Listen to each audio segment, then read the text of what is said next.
podcast 2 years before Scandival in the Valley, and he was talking about the Valley, and it was like Daddy, whatever. And I'm like, no, no one is picking this damn Oh, show up because you're Jax Taylor and you're well known. If it was a group of people from the Valley and no one knew, probably, but you're fired, Jax, from Vanderpump Rules. And I mean, why you got fired? Some people say racism.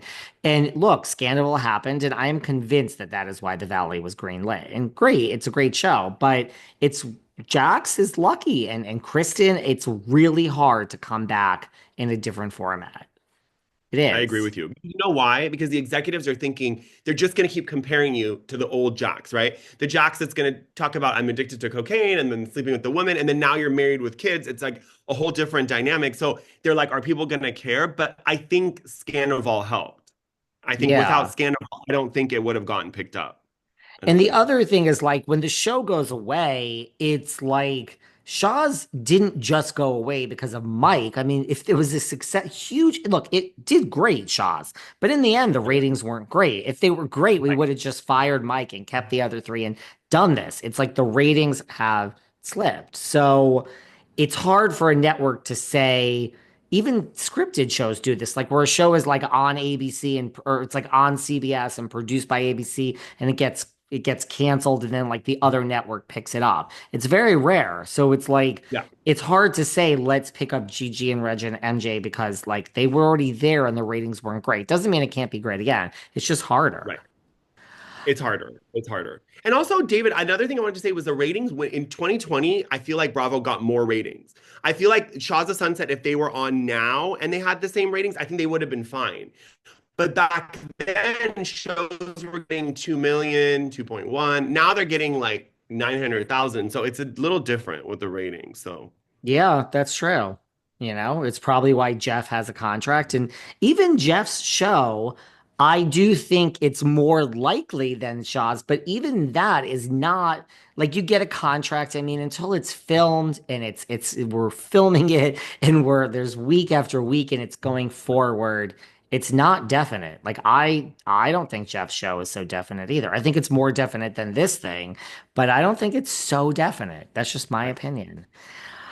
Does you care at all about Mhm. all like Southern charm? So Shep and Sienna, and we had that crazy text, and like I mean, she's hitting back now and saying like, I guess like on the cast trip, they were on the boat and she skipped the boat trip because she didn't want to be seen with like she basically broke up with Shep, and then they passed an area in Shep that they saw gorgeous houses that were worth like millions of dollars, and Shep said something like oh, she wants me to buy her a $10 million house. And I guess they walked by these houses before and she said, one day I'd like to live in that area. So, like, basically, Sienna is like trashing Shep and just saying, like, this isn't how it happened. Like, you're making me out to be a gold digger. Does anyone care about this? I really am not a Shep fan, personally. I think that Shep has like, he had that whole thing with that homeless woman in New York. He's done and said in some weird stuff. But what I do like about him is that he is trying. He's, on this kind of diet fix. He's lost a lot of weight. He seems healthy. He's not jumping off the handle. He's not being below the belt with Taylor. I feel like whatever this Shep is, whether it's manufactured or not, I'm like, okay. I'm like, you're not unbearable to watch, right? Like you're kind of apologizing. He apologized to Madison. I'm like, okay, like, fine. But what I don't like about this new Shep is that, like, all of the stuff that he said to Craig and to Austin and all the stuff that he talked about, like, you're feminine and you're not an alpha male, he's doing all the same stuff, with Sienna. He's trying so hard. He's trying to make it work.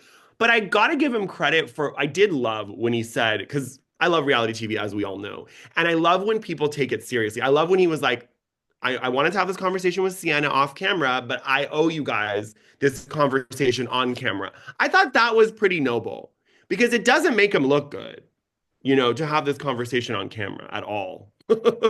No, I mean that's to me that's why I'm loving Carl and Lindsay because they are like there's no world in the world where two exes that were engaged and now you have a baby daddy would spend a Right. summer in the Hamptons in the same Yeah. house. This is not real life, but Right.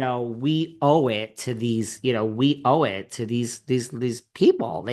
This is Carl and Lindsay and we owe it to these people. So I Yeah. mean, did you see? And now Carl is attending like a gender reveal party for Lindsay, and like, I mean, this is it, there's no world in which this exists, but like, you do owe it to us. Like, this is the job. Yes. Well, you let us in, and and I hope that the producers are obviously giving them a pay bump, like for the bullshit they have to deal with. And what I love about Lindsay is that like she is strategic. I'm gonna go up, I'm gonna post the pregnancy announcement, I'm gonna do the gender reveal, I'm gonna make my coin. Like she is not the fourth wall kind of never existed on Summer House, which is one of the reason I liked it. Because that second camera that's inside the rooms, it kind of cuts that fourth wall.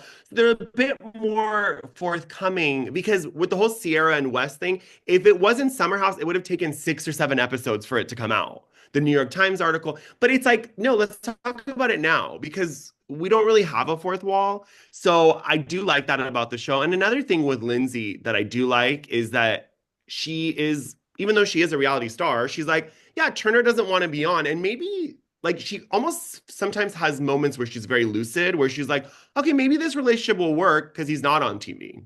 Like, how about I go that route? Let's I try think that, you that's know? maybe the smartest thing that she ever said, you know? I agree. I agree.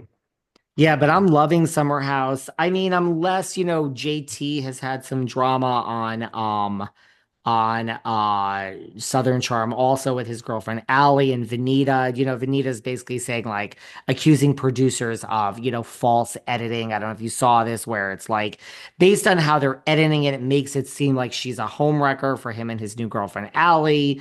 And she is basically breaking the fourth wall and clapping back and being like, I'm sorry, I know I'm not supposed to do this, but I will not sit around and like, look, is it going to cost her her job? I don't know. I'm not going to sit around and be labeled a homewrecker when I'm not. But like, I just want to let you know, production is airing this out of order. And that is what they do. Like, you'll see Dorit screaming at someone, and it'll be Kyle. But now they want her to fight with, Bose, and they will edit it to have Bose say something and have Dorit say that's insane. I disagree. Even though she didn't say that, that is Yeah. what they do. It's that manipulative at That's what times. they do. Well, then don't do it. Like the thing with Venita, like I like her, but I think she's corny. Like something about her, it just doesn't seem like I don't like when it feels so obvious that you're doing this for a reason. I know that sounds crazy, but Venita is very much doing this because of Amazon Live. Like she doesn't film as much. She's not in it. Like I like someone like Madison. I'm like, you're taking up space for someone that would actually be in the drama. And now you're just like this whole JT, I like him, I don't like him, I think I like him. It's like, girl, and then you did this whole like explanation. I don't know if you saw the screenshot. It's like a whole story. Like, let me set it, and it's like with a pretty background, and everything's so esoteric, and I, everything feels like Pinterest with her. And I'm like, where is the authenticity? Like, that's what I like about Leva. She like stepped aside because she doesn't have a storyline. Her storyline is Southern hospitality. So like, move it over there. Like, you don't need to be on the show. Like, so Venita's another one where I'm like, you're a little corny. Like something about her just, I don't know, bothers me. I don't know why. I think she's there, yeah, for fame and recognition. And I Yeah. listen, it's hard when you come on a show in this series. I mean, this late in the game, basically is what I'm saying. Yeah, yeah, yeah. You I agree. know, I mean, JT, I mean, I really still think JT is like one of the best. Like, I really like JT. I don't know why. I really like him, but I think, I mean, he's never coming back, so it doesn't really matter. I don't think he's kooky though. Like I like him with his apartment and Bunny and his like something about him is interesting. And he comes in there and he ruffles a lot of feathers and he causes a lot of problems. But sometimes you need that